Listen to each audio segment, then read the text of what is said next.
आज राम मंदिर के चढ़ावे में चोरी के मामले में कई खुलासे हुए, बहुत सारी नई बातें पता चली। यह सामने आया कि मंदिर में सारी व्यवस्था राम भरोसे चल रही थी। दान पत्र खुलने से लेकर चढ़ावे की रकम की काउंटिंग और नोटों के बंडल बैंक तक पहुंचाने के हर स्टेप पर चोरी हुई। सीसीटीवी कैमरे थे, निगरानी करने वाले भी तैनात थे, काउंटिंग के नियम कायदे भी बने हुए थे, लेकिन काउंटिंग के वक्त सीसीटीवी बीच बीच में ऑफ किए गए। निगरानी करने वालों ने आंखें बंद कर लीं, नियम कायदे ताक पर रख दिए गए और चढ़ावा चोरी करने वाले बड़े मजे से, बड़े आराम से अपना काम करते रहे। मेरे पास चढ़ावे में चोरी की बहुत सारी डिटेल्स हैं, कहां का दान पत्र रखे हैं, दान पात्र को कौन खोलता है, दान पात्रों में आए चढ़ावे की रकम को काउंटिंग सेंटर तक कैसे पहुंचाया जाता है और फिर काउंटिंग का प्रोसेस क्या है, वहां कितने लोग होते हैं, काउंटिंग सेंटर से बैंक तक चढ़ावे की रकम कैसे पहुंचाई जाती है और किस स्टेज पर चोरी हुई, कैसे हुई, इसकी डिटेल आप सुनेंगे तो आप हैरान हो जाएंगे। ये सारी बातें आपके साथ शेयर करूंगा। हालांकि आज योगी आदित्यनाथ ने कहा कि राम भक्त सिर्फ 15 दिन सब्र करें, 15 दिन में दूध का दूध और पानी का पानी हो जाएगा।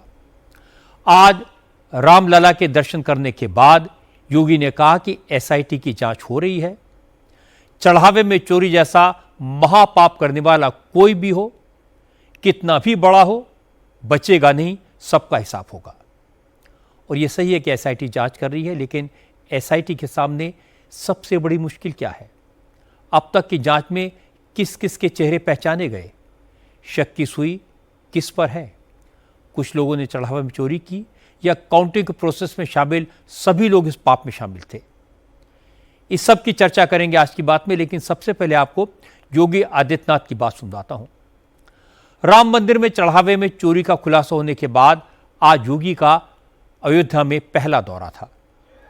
योगी चढ़ावे में चोरी पर खुलकर बोले, साफ साफ कहा, चिंता न करें, थोड़ा सब्र करें, सारा सच सामने आएगा, सब पकड़े जाएंगे।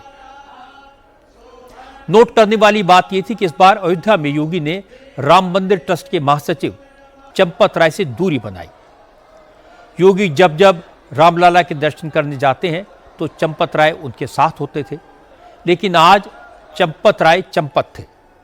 असल में कल ही अयोध्या के डिस्ट्रिक्ट मजिस्ट्रेट ने ट्रस्ट को यह मैसेज भेज दिया था कि इस बार मुख्यमंत्री के दौरे के वक्त मंदिर में चंपत राय की जगह किसी और को भेजा जाए।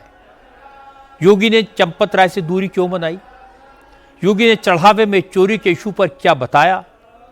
ये बहुत इंपॉर्टेंट है। योगी ने कहा कि राम मंदिर से चंदा चोरी करोड़ों राम भक्तों की आस्था और उनके विश्वास के साथ खिलवाड़ है। इस तरह की गड़बड़ करने वालों को सरकार छोड़ेगी नहीं। अगले 15 दिनों में चढ़ावा चोर पकड़े जाएंगे। और इसके बाद योगी ने समाजवादी पार्टी और कांग्रेस की भी खबर ली।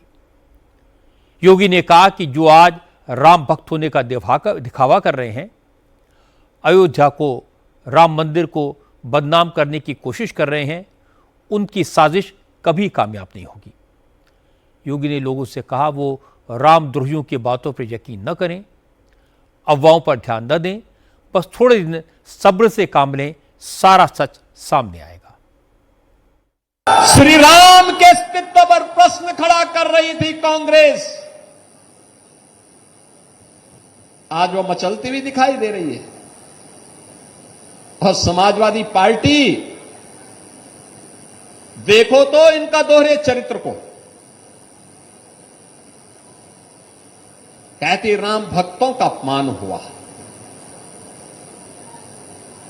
राम भक्तों पर, कार सेवकों पर गोली चलाने और जय श्री राम बोलने पर लाठी भांजने वाले लोग आज उपदेश देने चले हैं, उपदेश देने चले हैं। बहनों और भाइयों, मेरी अपील होगी सभी राम भक्तों से, अयोध्या के बारे में जो समाचार पत्रों में सुनने को मिला, हम लोगों ने ट्रस्ट के अनुरोध पर एसआईटी जांच बिठाई है और मैं उन्हें इस बात के लिए कह सकता हूं कि एसआईटी जांच दूध का दूध और पानी का पानी करके रहेगी, उसमें कोई संदेह नहीं। लेकिन मैं सभी से इस बारे में अनुरोध करूंगा, सभी पक्षों से कहूंगा कि कोई भी ऐसी अनर्गल टिप्पणी और बातें न हो जो राम भक्तों की भावनाओं को आहत करती हो, राम भक्तों की भावनाओं को आहत करती हो। अगर किसी के पास कोई डॉक्यूमेंट्री प्रूफ है, वे कृपया एसआईटी को उपलब्ध करवा दें, एसआईटी को दे दें, एसआईटी जांच करके देगी। और राम भक्तों से भी मैं कहना चाहूंगा, प्रभु राम ने हमें मर्यादा का पाठ पढ़ाया है, मर्यादित रहने का आचरण दिया है। हम उस मर्यादा का पालन करते हुए हमने 500 वर्षों तक प्रभु राम के स्थान को लेने के लिए संघर्ष किया है। 15 दिन और देख लें, इंतजार कर लो, चिंता मत करो। लेकिन हम अयोध्या को बदनाम करने वाले, राम जन्मभूमि मंदिर को अपमानित करने वाले लोगों के बहकावे में कतई ना आए। ये लोग कभी नहीं चाहेंगे कि अयोध्या का नाम हो। योगी आदित्यनाथ ने 15 दिन का वक्त क्यों मांगा, इसकी वजह बता देता हूं। असल में राम मंदिर के चढ़ावे में चोरी की जांच करने वाली एसआईटी को 7 दिन में प्राइमरी रिपोर्ट भेजनी है। आज जांच का 5वां दिन है, इसलिए एसआईटी की प्राइमरी रिपोर्ट योगी सरकार को परसों मिल जाएगी। फाइनल रिपोर्ट 15 दिन में आएगी। लेकिन एसआईटी के लिए पूरे मामले की जांच करना आसान नहीं है। राम मंदिर परिसर में जहां दान पात्र रखे हैं, वहां चढ़ावे की काउंटिंग होती है। वहां जो सीसीटीवी कैमरे लगे हैं, उनकी फुटेज 45 दिन के बाद ऑटोमेटिकली डिलीट हो जाती है। 45 दिन से पहले का कोई सबूत नहीं है। अब पुरानी फुटेज को रिकवर करने की कोशिश की जा रही है, लेकिन मुश्किल काम है। एसआईटी को जो सीसीटीवी फुटेज अवेलेबल है, उसमें भी कुछ कर्मचारी चढ़ावे की रकम चुराते हुए दिखाई दे रहे हैं। इन लोगों की पहचान हो गई है, इनके चेहरे सामने आ गए हैं। अब इनसे पूछताछ की जा रही है, लेकिन इनके नाम फिलहाल सीक्रेट रखे गए हैं। एसआईटी का फोकस चंपत राय, अनिल मिश्रा, गोपाल राव, टिन्नू यादव, केडी तिवारी, सुभाष श्रीवास्तव, राजेश पाठक, मनीष यादव, करुण, ऋतिक, अनुकल्प मिश्रा, लवकुश मिश्रा और सोमेश जैसे उन लोगों पर है जिनका मंदिर के मैनेजमेंट और चढ़ावे की काउंटिंग में बड़ा रोल है। सबसे ज्यादा उंगलियां अनिल मिश्रा पर उठी हैं। अनिल मिश्रा ट्रस्ट के मेंबर हैं। चढ़ावे की काउंटिंग कराना, उसे बैंक में जमा कराना और मंदिर के कामों में खर्च का हिसाब किताब रखना, ये सारी जिम्मेदारियां अनिल मिश्रा के ऊपर थीं। एसआईटी ने कल रात 3 घंटे तक अनिल मिश्रा से पूछताछ की। इसके बाद आज उन्हें फिर बुलाया गया। असल में जिस हॉल में चढ़ावे की रकम की गिनती होती है, उस हॉल के ठीक बगल में अनिल मिश्रा का ऑफिस है। काउंटिंग के बाद सारा हिसाब किताब अनिल मिश्रा को ही दिया जाता है। काउंटिंग में गड़बड़ ना हो, ये जिम्मेदारी भी उन्हीं की थी। इसलिए एसआईटी अब अनिल मिश्रा से पूछ रही है कि काउंटिंग में जिन लोगों को लगाया गया, उनकी भर्ती कैसे हुई। इन लोगों में कितने लोग राम मंदिर में काम करने वाले कर्मचारियों के रिश्तेदार हैं। इन्हें किसकी सिफारिश पर रखा गया। काउंटिंग में नियम कायदों का पालन क्यों नहीं किया गया। जब अनिल मिश्रा से पूछताछ हो रही थी, शिकंजा कसने लगा, तो पुराने लोग भी अनिल मिश्रा के बारे में खुलकर बोलने लगे हैं। आज मंदिर निर्माण से जुड़े एक पूर्व इंजीनियर दीनानाथ वर्मा सामने आए। दीनानाथ ने बताया कि चढ़ावे में चोरी का खेल तो अब शुरू हुआ है। पैसों की हेराफेरी और कमीशनबाजी तो मंदिर निर्माण के टाइम से ही शुरू हो गई थी। अनिल मिश्रा को मंदिर के वित्तीय मामलों की जिम्मेदारी दी गई और अनिल मिश्रा ने हर काम में 40% कमीशन लेना शुरू कर दिया था। जब पहली ईंट, जब कार्यालय जो बना मेरा, सबसे पहले ये कार्यालय हुआ, उसके बाद जब उसमें निर्माण कार्य शुरू हुआ तो जो मटेरियल खरीदारी होने लगी, तो जैसे लकड़ी का काम एक पंडित जी करते थे वहां पे, उनसे रेट चंपत जी के सामने तय किया गया, रजिस्टर पर लिखा गया, दस्तखत हुए उनके मेरे, और जब बिल आया तो डेढ़ा आया। मैंने पंडित जी से पूछा कि पंडित जी ये बिल कैसे डेढ़ा हो गया, तो बताया कि वो बीरेन्द्र बाबू जो कैशियर है उन्होंने बढ़वा दिया है। मैं ले गया चंपत जी के पास कि भाई साहब आपके सामने तो ये रेट तय हुआ था, रजिस्टर में लिखा है, और बिल इतने का आया है। उन्होंने ये नहीं कहा कि इसको खत्म करो या क्या करो, उन्होंने कहा जाने दीजिए, बताया अयोध्या के लोग सब चोर हैं। उसके बाद अनिल मिश्रा का इंटरफेरेंस होता है एल्युमिनियम के काम में। एल्युमिनियम काम एक रवि गुप्ता करके लड़का था, उसने किया। जो रेट चंपत जी के सामने तय हुआ, जो डिजाइन तय हुई, उसने उसी डिजाइन पे उसी तरह से बना दिया। बिल आया तो 150, मतलब 1.5 गुना आया। मैंने देखा कि जहां 200 बोरी सीमेंट का खर्चा है, वहां पे 200 के अलावा 100 बोरी और का वाउचर पेमेंट किया गया है। मतलब अंधाधुंध लूट हुई। अब इतने समझ लीजिए आप। हमने उसको फोन पे पूछा, हमने कहा यार तुम्हारा बिल यहाँ 1.5 गुना आया हुआ, क्या मामला है? उसने कहा कि 40% मिश्रा जी को कमीशन देना पड़ा है मुझे, उसमें जुड़ा हुआ है। कोषाध्यक्ष स्वामी जी वहां के हैं, पुणे बंगलौर तरफ के, गोविंद देव गिरी जी महाराज। लेकिन अनिल मिश्रा को ट्रस्ट का काम के वित्त सचिव बना दिया गया कि ये वित्त का लेन देन करेंगे। आप समझिए कहीं से भाई, जिसका जो दायित्व था वो करता, लेकिन उनको इतना ज्यादा आगे कर दिया गया कि उनकी वजह से वो एकाधिकार हो गया। उस एकाधिकार को उन्होंने भरपूर फायदा उठाया अपने परिवार के लिए, अपने लिए। रिकॉर्डिंग मैंने चंपत जी को सुनाया, मैंने कहा ये स्थिति है अनिल मिश्रा जी की, इससे जरा सावधान रहिए, नहीं तो ये पूरी हमारी जो है ट्रस्ट को सबको बर्बाद कर देंगे। उन्होंने कहा सब भगवान सबको फल देंगे। दीनानाथ ने बताया कि उन्होंने कमीशन खोरी की शिकायत चंपत राय से की थी, लेकिन चंपत राय ने कहा सब चोर हैं, छोड़ो अपना काम करो, प्रभु राम सबका हिसाब करेंगे। चंपत राय किया यही रुख, निगरानी से यही लापरवाही राम मंदिर में हुए पाप की वजह बनी। और यह पाप कैसे हुआ, इसकी पूरी डिटेल मेरे पास में है। राम मंदिर के कैंपस में कुल 18 मंदिर हैं। पूरे परिसर में कुल 40 जगह दान पात्र रखे गए हैं। 2 शिफ्ट में दान पात्रों में आए चढ़ावे की काउंटिंग होती है। पहली शिफ्ट होती है सुबह 8 बजे से दोपहर 2 बजे तक, और दूसरी दोपहर 2 बजे से रात 8 बजे तक। दोनों शिफ्ट्स में 22-22 लोग होते हैं। नोटों की गिनती का काम राम मंदिर परिसर में बने यात्री सुविधा केंद्र के बेसमेंट में होता है। दान पात्र जहां रखे हैं उन्हें वहीं पर खोला जाता है। सारे चढ़ावे को लोहे के बड़े बड़े बॉक्सेस में डाला जाता है। इन बॉक्सेस को यात्री सुविधा केंद्र के बेसमेंट में लाया जाता है। यहां पहले सिक्कों, नोटों, सोने और चांदी के गहनों को अलग किया जाता है, फिर गिनती की जाती है। इस पूरे प्रोसेस की निगरानी के लिए अनिल मिश्रा ने सुभाष श्रीवास्तव को तैनात किया था, जो बैंक के रिटायर्ड कर्मचारी हैं। डोनेशन की काउंटिंग के काम में करीब 50 लोग शामिल होते हैं। इनमें राम मंदिर ट्रस्ट, स्टेट बैंक और प्राइवेट कंपनियों के कर्मचारी भी शामिल हैं। काउंटिंग सेंटर में नोटों के बंडल बनाने का काम 24 लोगों के जिम्मे था, जो राम मंदिर ट्रस्ट ने एक प्राइवेट एजेंसी के जरिए हायर किए थे, आउटसोर्स किए थे। इनमें ज्यादातर अनिल मिश्रा की सिफारिश पर रखे गए थे। चंपत राय के करीबी टिन्नू यादव ने भी अपने कई रिश्तेदारों को काउंटिंग सेंटर में काम दिलाया था।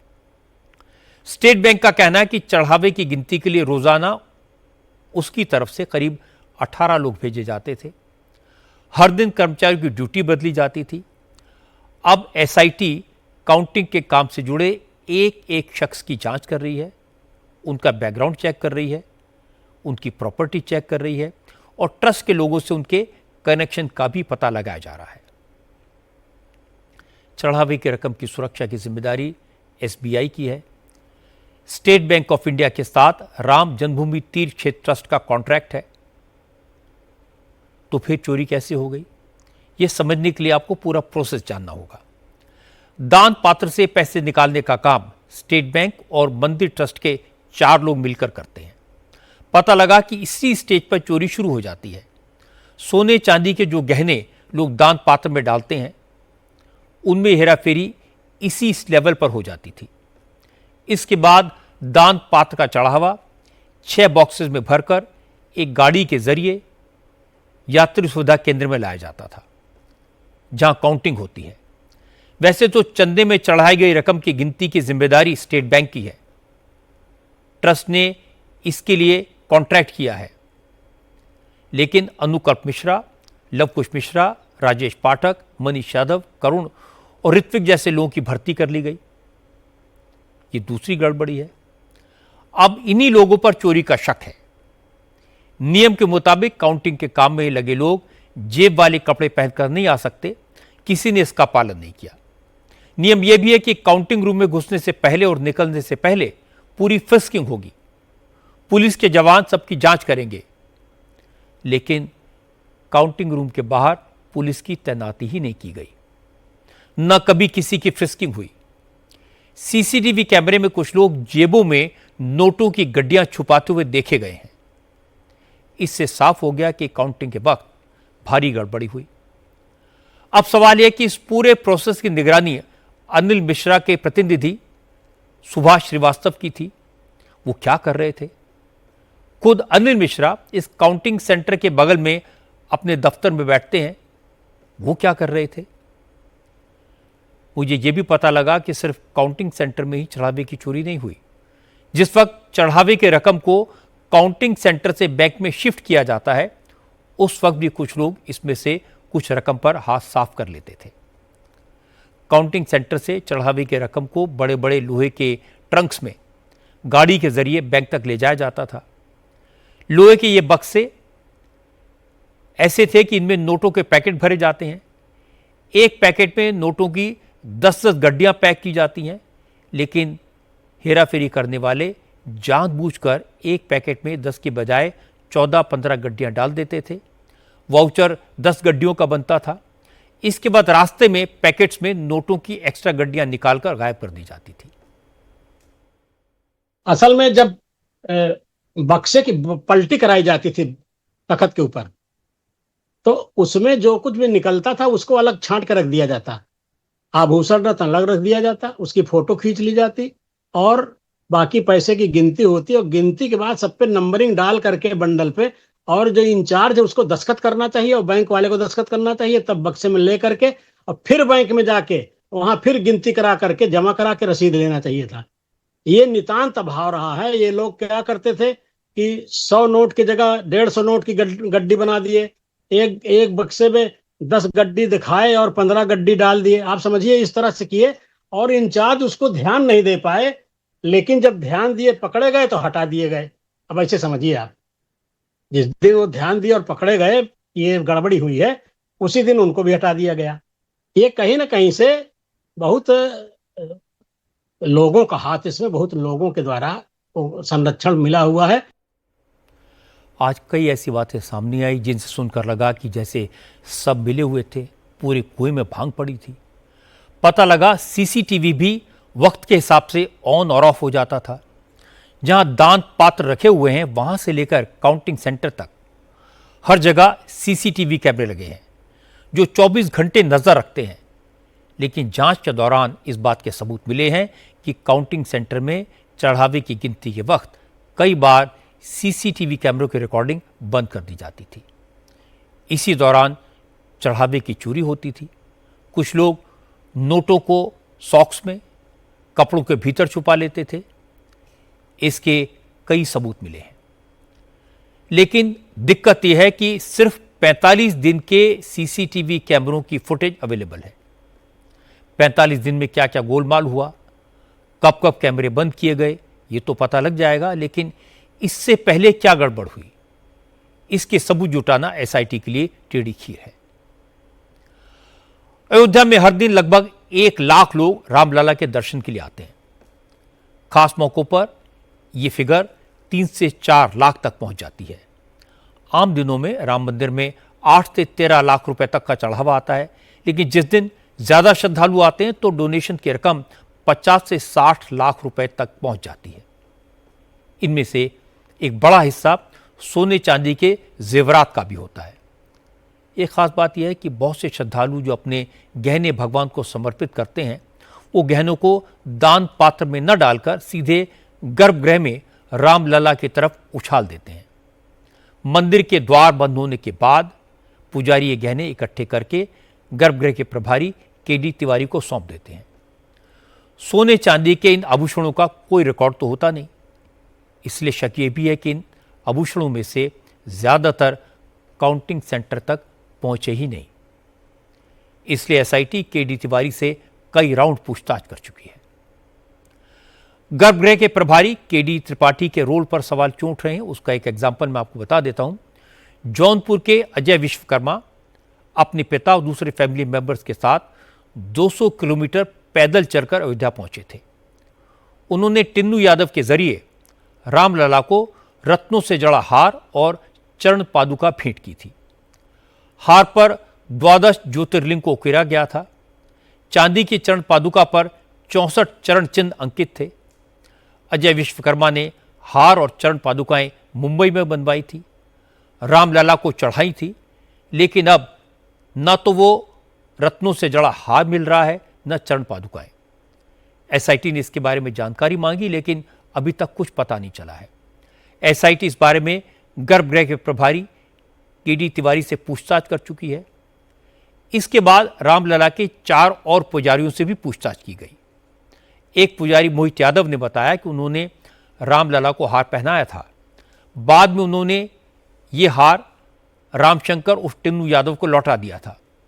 टिन्नू यादव से पूछा गया तो टिन्नू ने बताया कि उसने चरण पादुका को ईंट के रूप में गलाने के लिए बेंगलुरु भेज दिया था, लेकिन हार कहां गया ये किसी को नहीं पता। जिस रजिस्टर में रामलला को चढ़ाए गए आभूषणों की एंट्री होती है, उस रजिस्टर में न तो हार की एंट्री है, न चरण पादुका की। ऐसे न जाने कितने एग्जाम्पल हैं। राम मंदिर में सुरक्षा व्यवस्था काफी जबरदस्त है। लगभग 800 पुलिस वाले दिन रात तैनात रहते हैं। अब ये लग सकता है कि जब चढ़ावे की चोरी हो रही थी तो पुलिस क्या कर रही थी। मैंने इसके बारे में जानकारी हासिल की तो पता चला कि राम मंदिर परिसर की सुरक्षा व्यवस्था में टिन्नू यादव का पूरा दखल था। कितने पुलिस वाले कहां तैनात रहेंगे, किसकी ड्यूटी कहां लगेगी, ये टिन्नू यादव तय करता था।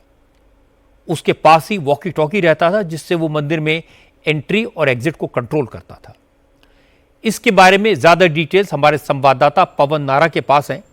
पवन इस वक्त अयोध्या में है और हम सीधे अयोध्या चलते हैं। पवन, क्या अपडेट दे सकते हैं आप हमें? जी, हमारे सूत्रों से, बहुत पुख्ता सूत्रों से जानकारी मिली है कि टिन्नू यादव मुख्य प्रशासक की भूमिका में था, जो भाग दौड़ के मैनेज करता है। वीआईपी एंट्री वही मैनेज करता था और पुलिस सुरक्षा का जो वायरलेस है वो टिन्नू यादव के पास रहता था। उसी के वायरलेस से तय होता था कि मंदिर परिसर में कौन सी गाड़ी आएगी और कौन सी नहीं आएगी, किस गाड़ी में क्या होगा। दूसरी बात, यहां पर रेडियो ऑपरेटिंग ऑफिसर जो हैं अर्जुन, वो 17 साल से तैनात हैं और राम मंदिर में आप समझ लीजिए कि वो सिक्योरिटी के ओवरऑल इंचार्ज हैं। सीसीटीवी के मुखिया भी वही हैं और अर्जुन और टिन्नू यादव दोनों दोस्त हैं। हमेशा एक साथ उनको देखा गया है। यानी जिस सीसीटीवी के भरोसे टिन्नू यादव के खिलाफ ये जांच हो रही है, वो सीसीटीवी का कंट्रोल उसके मित्र के हाथ में है। उनकी तस्वीरें भी दोनों की एक साथ हमने देखी हैं। इतना ही नहीं, आपने जो तस्वीरें चलाई नोट गिनने की, वो हमने अपने मोबाइल से रिकॉर्ड की हैं। वो हमने मोरालिटी को ध्यान रखते हुए उससे ज्यादा रिकॉर्ड करना उचित नहीं समझा। जहां नोटों की गिनती होती है, पीएफसी, पिलग्रिमेज फेलिसिटेशन सेंटर, जहां से आम लोग बाहर निकलते हैं, उसी के बेसमेंट में नोटों की गिनती होती है। और जब हम नीचे गए तो एक तरफ सीसीटीवी की जांच एसआईटी की टीम कर रही थी, तो बाएं तरफ नोटों की गिनती चल रही थी। वहां तक पहुंचने के लिए हमें कोई रोकने वाला नहीं था। और उस वक्त हम वहां, कोई भी यात्री जो दर्शन करके निकला है वो पीएफसी से निकलता है और उसी के नीचे गिनती होती है। वहां कोई बैरिकेड नहीं है, पीएफसी के बाहर ही गाड़ियां होती हैं। तो कैश निकालना कोई बड़ी बात नहीं है। यहां इस बात का ध्यान नहीं रखा गया कि जहां आम जनता पहुंच सकती है उसके नीचे कैश गिनती हो रही है। दूसरी बात, ये जब गिनती के लिए कर्मचारियों के चयन की बात आई तो ये पहली रामनवमी के वक्त तय किया गया कि 30 कर्मचारियों को रखा जाना है। उस बैठक में चंपत राय और अनिल मिश्रा मौजूद थे। तो सलाह दी गई कि एसबीआई के जरिए रखे जाएंगे, लेकिन ये सारे आदमी हमारे होने चाहिए, भरोसे के। हमारे का मतलब भरोसे से था, लेकिन जब वो रेफरेंस के जरिए आए तो सबसे बड़ी क्वालिफिकेशन ये हो गई कि कौन किसको जानता है। कोषाध्यक्ष साहब यहां नहीं आते हैं, यहां सारा कैश का काम अनिल मिश्रा करते हैं, और जब उनके फाइल के साइन चाहिए होते तो एक शख्स फ्लाइट से उनके पास सिग्नेचर लेने जाता है, और कई बार तो ये कहा जाता है कि आप डिजिटल सिग्नेचर कर दीजिए, जब आप आएंगे तो हम साइन करा लेंगे। यानी जिसकी जो भूमिका थी वो तय नहीं हुई, और यहां चंपत राय और अनिल मिश्रा के हाथों में पूरी व्यवस्था केंद्रित थी, और नीचे के जो चेहरे थे उसमें टिन्नू के अलावा एक दो शख्स और हैं जिनकी भूमिका की जांच हम भी कर रहे हैं। उनमें बहुत बड़े खुलासे आने वाले दिन में होंगे। पवन, आपने साफ साफ कहा है कि न कोई सिस्टम था, न कोई व्यवस्था, न किसी की जिम्मेदारी, और न कोई किसी को पूछने वाला, और न किसी को सुरक्षा की परवाह। इसीलिए इतना बड़ा पाप हुआ और किसी को पता नहीं चला। और आप जानते हैं कि मैं तो आहत हूँ, देश भर में जितने लोग हैं जो प्रभु श्री राम के प्रति श्रद्धा रखते हैं, सबकी भावनाएं आहत हुई हैं। तो आप जहां हैं, आपके पास भी बहुत बड़ी जिम्मेदारी है, इस मामले की तह तक जाना है, और जिन्होंने पाप किया उनको पकड़ना है और उनको सज़ा मिले, ये सबको इंश्योर करना चाहिए। बहुत बहुत शुक्रिया आपका। पवन नारा हमारे संवाददाता अयोध्या में हैं, इस पूरे मामले की जांच कर रहे हैं, पल पल की जानकारी ले रहे हैं। बहुत सारी बातें उन्होंने बताई हैं। राम मंदिर के चढ़ावे में चोरी हुई, इसमें गोपाल राव पर सवाल उठे हैं। वैसे तो गोपाल राव राम मंदिर ट्रस्ट में किसी भी पोस्ट पर नहीं है, लेकिन राम मंदिर परिसर में उनका सिक्का चलता है। जनरल सेक्रेटरी चंपत राय की तरह गोपाल राव भी मंदिर दर्शन के लिए अपने नाम से वीवीआईपी पास जारी करते हैं। गोपाल राव ने इस काम में अपने एक रिश्तेदार को लगाया हुआ है। कर्नाटक के रहने वाले गोपाल राव मंदिर में निर्माण सहायक है।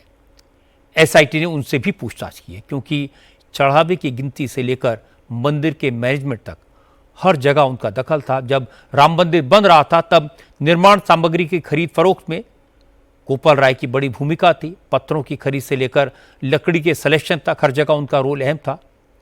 आरोप है कि मंदिर निर्माण में भी पैसा खाया गया। कागज पर कर्मचारियों को ज्यादा वेतन दिखाकर कम वेतन दिया गया। मंदिर निर्माण से जुड़े इंजीनियर दीनानाथ वर्मा ने दावा किया कि कंस्ट्रक्शन से लेकर चढ़ावे की काउंटिंग तक हर काम में गड़बड़ हुई। जिसको जैसा मौका मिला उसने वैसे लूटा।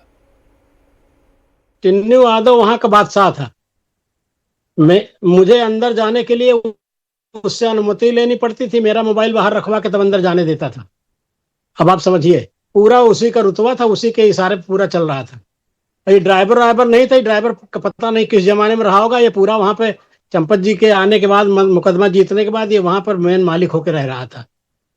तो ये निश्चित रूप से है कि इन्होंने अकूत संपत्ति बनाई है। गोपाल राव को मैं देखा कि ये प्रबंधक थे, और ये पूरे मंदिर की व्यवस्था चंपत जी के बाद इन्हीं की जिम्मेदारी थी कि व्यवस्था देखें, और ये देखते थे। और इन लोगों को ये जो व्यवस्था बिगड़ी है, ऐसी कोई भी कार्रवाई नहीं है जो चंपत जी के नॉलेज में ना हो। इतना बता दे रहा हूं मैं। ये हर एक गड़बड़ी की जानकारी किसी न किसी के द्वारा माननीय चंपत राय जी को दी गई है, लेकिन चंपत राय जी की निगरानी में, इनकी व्यवस्था में कमी रही है। इन पे कार्रवाई क्यों नहीं किया, बस अफसोस यही है। और जो जो शिकायत किया उसी को इन्होंने हटा दिया। अब आप समझने की कोशिश करिए तो समझ जाएंगे आप। योगी आदित्यनाथ ने अच्छा किया, जब वो राम मंदिर गए तो उन्होंने चंपत राय को दूर रखा। अगर वो चंपत राय से मिलते तो लोग कहते कि उनको बचाने की कोशिश हो रही है। हालांकि आंच अभी चंपत राय तक नहीं पहुंची है। उनकी निष्ठा पर किसने सवाल नहीं उठाया है। शुरुआती जांच में इस बात के सबूत तो मिले हैं कि राम मंदिर में भक्तों ने जो रुपए चढ़ाए थे उनकी चोरी किस किसने की। मंदिर में चढ़ाए गए सोना चांदी और हीरों के जेवरात को किसने गायब किया। कुछ माल पकड़ा गया है, कुछ कैश की रिकवरी भी हुई है, कुछ लोगों की संपत्ति भी पहचान में आई है। लेकिन भगवान के मंदिर में डकैती किस लेवल की थी, इसका पूरा अंदाजा लगना भी बाकी है। काउंटिंग प्रोसेस में जो 44 लोग इन्वॉल्व थे, उनमें से कई चेहरों की पहचान हुई है। लेकिन यह पाप इतनी बेशर्मी से और इतना खुलेआम हो रहा था कि काउंटिंग में इन्वॉल्व एक एक व्यक्ति को इसकी जानकारी थी। इसलिए सब के सब गुनहगार हैं। इस बात के भी प्रमाण मिले हैं कि काउंटिंग में ऐसे लोगों को लगाया गया जो आरएसएस से जुड़े थे। सिर्फ पर्ची पर अपॉइंटमेंट कर दिए गए। अपॉइंट करने से पहले किसी की कोई स्क्रूटनी नहीं हुई। काउंटिंग के समय विजिलेंस जीरो था। मंदिर में तैनात पुलिस वालों को काउंटिंग करने वालों की फ्रिस्किंग करने से रोका गया। मामला सामने तब आया जब काउंटिंग करने वालों के पास अचानक आईफोन दिखाई देने लगे। उन्होंने कई कई गाड़ियां खरीद ली, किसी ने मकान बना लिया, किसी ने दुकान खरीद ली। यहां दाल में काला नहीं, पूरी की पूरी दाल ही काली थी। इन पापियों ने करोड़ों हिंदुओं की भावनाओं का अपमान किया है, सनातन के साथ विश्वासघात किया है। इन पाप करने वालों के खिलाफ ऐसा एक्शन होना चाहिए जो दुनिया के सामने उदाहरण बने।